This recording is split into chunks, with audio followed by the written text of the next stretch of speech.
34 kes baharu jangkitan COVID-19 dicatatkan hari ini di negara Brunei Darussalam menjadikan jumlah keseluruhan kes meningkat kepada 15,712 kes.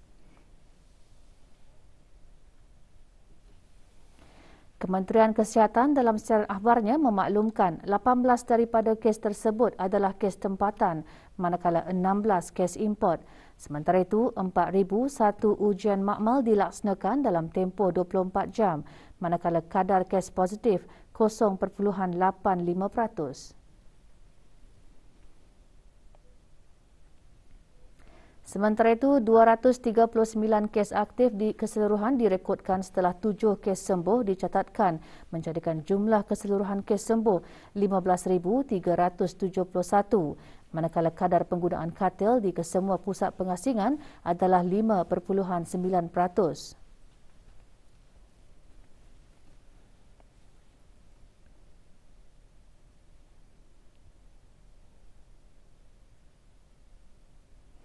Sehingga 10 Januari 2022, kadar keseluruhan penduduk yang menerima sekurang-kurangnya 1 dos vaksin 94.6%, untuk 2 dos vaksin 93.6%, sementara 29.2% bagi penerima 3 dos vaksin. Bagi sekatan pergerakan yang dijalankan dari pukul 10 malam hingga 4 pagi, tiada pelanggaran arahan dicatatkan.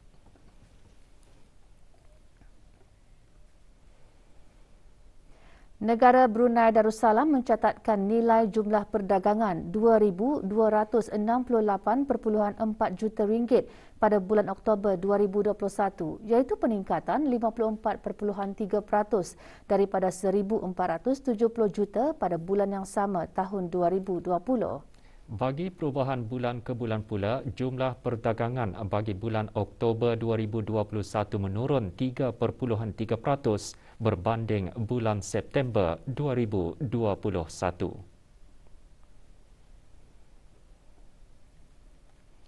Jumlah ekspor meningkat 159.8% tahun ke tahun kepada RM1,397.5 juta berbanding RM537.9 juta pada Oktober 2020.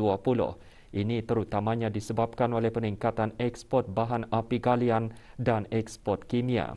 Dari segi komoditi, mengikut seksyen, bahan api galian merupakan penyumbang utama kepada ekspor negara Brunei Darussalam, diikuti dengan kimia dan jentera dan kelengkapan pengangkutan.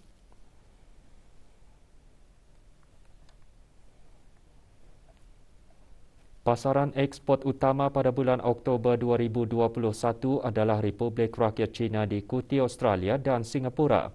Komoditi ekspor terbesar ke Republik Rakyat China adalah kimia, diikuti dengan bahan api galian.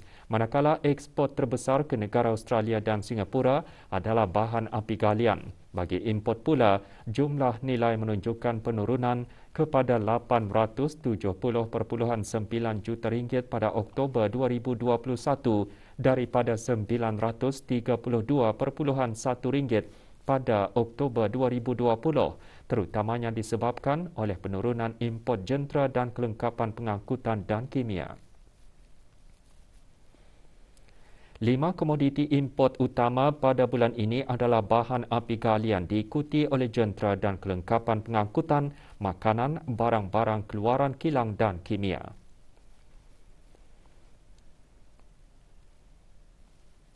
Mengikut kategori penggunaan akhir, import barang perantaraan menyumbang 56.7% dari jumlah import, diikuti oleh import barang modal dan barang penggunaan. Dari segi import, mengikut rakan dagangan, sumbangan terbesar adalah dari Australia, diikuti oleh Jepun dan Rusia dengan komoditi import terbesar adalah bahan api galian. Mengikut mod pengangkutan pada bulan Oktober 2021, peratus yang tertinggi bagi kedua-dua ekspor dan import adalah mod pengangkutan laut, diikuti oleh pengangkutan udara dan melalui darat.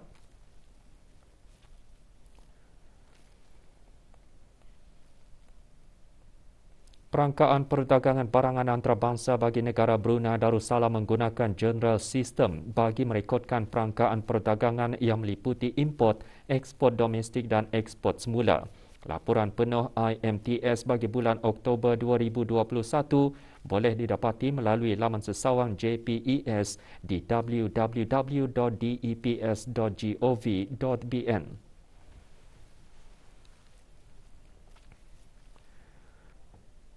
Sistem dan aplikasi mudah alih e-undi bagi Majlis Pengundian dan Pemilihan Calon-calon Penghulu Mukim dan Ketua Kampung telah menarik minat para penduduk untuk menggunakan kaedah tersebut yang mudah dan terkini.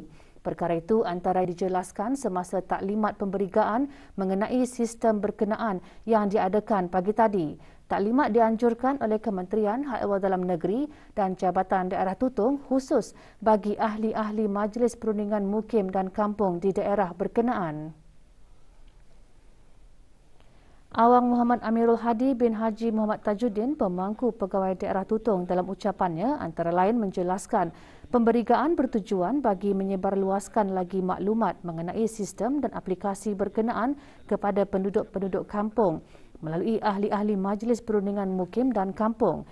Taklimat disampaikan oleh Dayang Jaimah binti Tua, Ketua Bahagian Kuasa-Kuasa Tempatan dan Perpaduan Daerah Kementerian Hal Ehwal Dalam Negeri. Sistem tersebut mempunyai 3 tata cara pengundian, iaitu menggunakan aplikasi mudah alih e-undi, tablet dan kertas undi. Bagi tujuan pendaftaran, penduduk kampung bolehlah mendaftar sebagai pengundi melalui aplikasi mudah alih e-undi PMKK dengan memuat turun dari App Store atau Google Play yang boleh diakses menggunakan akaun e-Darussalam. Juga hadir ahli Majlis Mesyuarat Negara. Atun tadi yang saya terangkan ini adalah program talaki kitab turath bagi orang ramai dapat menanamkan rasa cinta terhadap karya-karya ulama terdahulu di samping menjadi rujukan dalam mempraktikkan amalan beragama. Diadakan selama 3 bulan bermula 2 Februari sehingga 23 April, iaitu pada setiap hari Rabu dan Sabtu. Program memfokuskan 4 kemahiran dalam kitab turath. Menurut Dr. Haji Harapandi bin Dahri, Pengarah Pusat Penyelidikan dan Pengajian Jawi dan Kitab Turath, Kolej Universiti Perguruan Ugama Seri Begawan Kupu SB, program tersebut dianjurkan oleh Pusat Penyelidikan dan Pengajian Jawi dan Kitab Turath dan akan mengetengahkan beberapa buah kitab semasa program ini dijalankan. Pertama adalah fiqh, kategori fiqh, yaitu menggunakan kitab Kifayatul Gulam. Dan yang kedua itu kategori akidah, menggunakan kitab Matan Ummul Barahin. Yang ketiga akhlak, menggunakan kitab Tajul Arus. Dan yang keempat masih kitab fiqh, ini yang kita akan berikan, akan diajarkan di dalam program permulaan dan juga lanjutan 2 itu di program insyaallah berikutnya. Bayaran program pendaftaran dan yuran bulanan sebanyak RM70 akan dikenakan bagi tempoh penyertaan selama 3 bulan dan RM20 bagi bayaran kitab sahaja. Tarikh tutup pendaftaran adalah pada hari Isnin 31 Januari 2022. Bagi sebarang pertanyaan dan maklumat lanjut mengenai program berkenaan, hubungi Pusat Penyelidikan dan Pengajian Jawi dan Kitab Turath di talian 8794948 atau 8698428.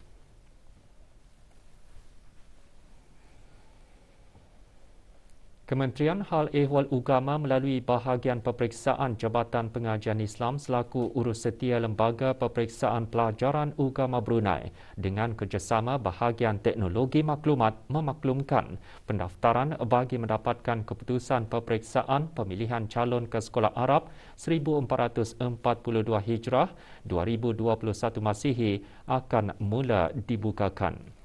Calon-calon peperiksaan ibu bapa atau penjaga yang ingin melanggan perkhidmatan tersebut dikehendaki mendaftar terlebih dahulu melalui perkhidmatan personal ringkas SMS. Pendaftaran adalah percuma dan pelanggan boleh mula mendaftar mulai esok Rabu 12 Januari 2022 pukul 10 pagi. Pendaftaran melalui perkhidmatan SMS menggunakan telefon bimbit adalah dengan menaip KHEU, jarak REG, jarak nombor pusat peperiksaan, jarak nombor indeks calon dan hantar ke 8885555 bagi pelanggan DSD atau 38666 bagi pelanggan progresif. Pendaftaran yang berjaya akan dimaklumkan kepada pelanggan melalui SMS. Keputusan peperiksaan SMS hanya akan dihantar kepada pelanggan yang berdaftar setelah keputusan peperiksaan dikeluarkan. Pelanggan akan dikenakan caj bayaran RM1 bagi setiap keputusan peperiksaan SMS yang diterima. Bagi sebarang penyertaan dan maklumat lanjut mengenai kaedah pendaftaran serta terma dan syarat bagi perkhidmatan ini, hubungi MAC Telecommunication Systems Sdn Bhd melalui email kheuresults@macbrunei.com.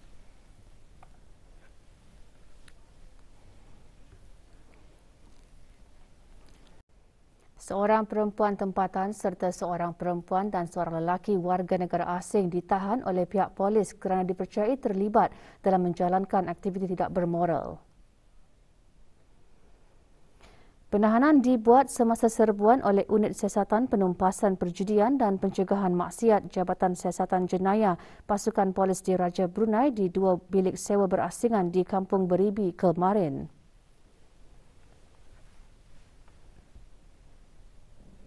Semasa pemeriksaan, beberapa barangan bukti dikemukakan termasuk wang tunai. Kesemua suspek dibawa bagi menjalani ujian saringan COVID-19 dan seterusnya disiasat di bawah Seksyen 294A kesalahan menawarkan khidmat seks dan 294B kesalahan membayar untuk perkhidmatan seksual Kanun Hukuman Jenayah Penggal 22.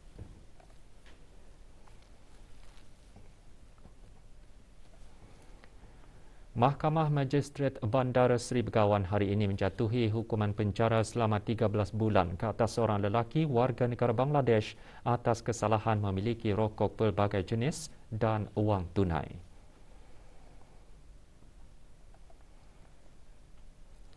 Muhammad Nazim, 37 tahun, didapati memiliki 16 kartun dan 14 paket rokok berbagai jenis dan wang tunai berjumlah RM684 di kawasan Rumah Pekerja Kampung Mangkubau.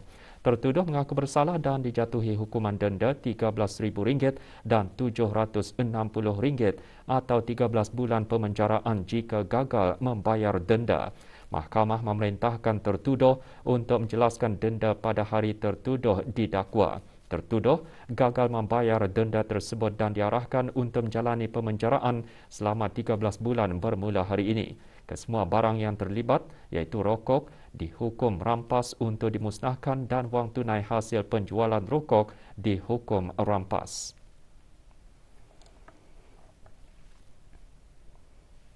Klinik pergigian di Pusat Kesihatan Muara dan Pusat Kesihatan Pengira Anak Puteri Hajah Mutawakilah Hayatul Bolkiah Gadong akan mula dibuka esok Rabu 12 Januari 2022. Kementerian Kesihatan melalui Jabatan Perkhidmatan Pergigian dalam siaran akhbarnya berkata, berikutan dengan pengumuman fasa awal endemik di negara Brunei Darussalam, saringan dan ujian ART akan dilakukan sebelum melakukan rawatan pergigian. Rawatan pergigian yang diklasifikasikan sebagai bukan aerosol generating akan diutamakan pada sesi sebelah pagi di klinik pesakit luar pergigian. Manakala bagi prosedur yang diklasifikasikan sebagai aerosol generating akan dilakukan pada sesi perjanjian sebelah petang. Sementara itu, perkhidmatan konsultasi bagi pesakit-pesakit pergigian melalui talian telefon dan pesanan ringkas melalui aplikasi WhatsApp masih beroperasi seperti yang tertera.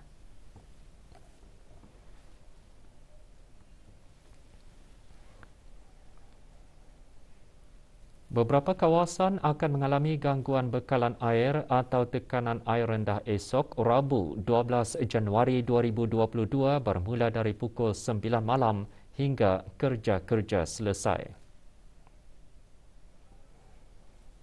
Kawasan yang terlibat ialah Kampung Batong, Kampung Masin, Rancangan Perumahan Negara Kampung Lugu, Jalan Pasir Brakas, Rancangan Perumahan Negara Lambakanan, Mukim Lumapas, sebahagian Mukim Pengkalan Batu, Kampung Subok, Kampung Belimbing dan kawasan sekitarnya. Gangguan disebabkan kerja-kerja penggantian injap paip air di Loji Rawatan Air Bukit Barun. Bagi pembekalan air tangki, hubungi talian Darussalam 123.